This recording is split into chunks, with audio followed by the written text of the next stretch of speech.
पुण्यामध्ये MEA Maratha entrepreneur association Maratha उद्योजकांनी मराठा उद्योजकांसाठी उभारलेली मराठा उद्योग संघटना असूनही संस्था गेल्या 10 वर्षापासून महाराष्ट्रातील मराठा समाजाच्या विकासासाठी कार्यरत आहे.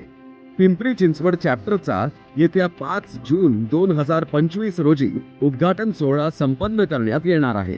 संस्थेची मूळ उद्दिष्ट ही मराठा समाजाला एकत्र आणणे, त्यांच्या व्यवसायाच्या वाढीसाठी आणि विकासासाठी संधी लाभणे आणि मराठा उद्योजक एकमेकांच्या संपर्कात आणणे अशी आहेत. तरी खास करून पिंपरी चिंचवड भागातील प्रेरणादायी होतकरू मराठा समाजातील उद्योजकांना येथे मोठ्या संख्येने हजर राहता येईल. तर मग वाट कशाची बघताय? दिलेल्या लिंकवर क्लिक करून आजच आपली नोंदणी करा. दिनांक 5 जून 2025 सायंकाळी 5 वाजता. संपर्क 988 11 99 025.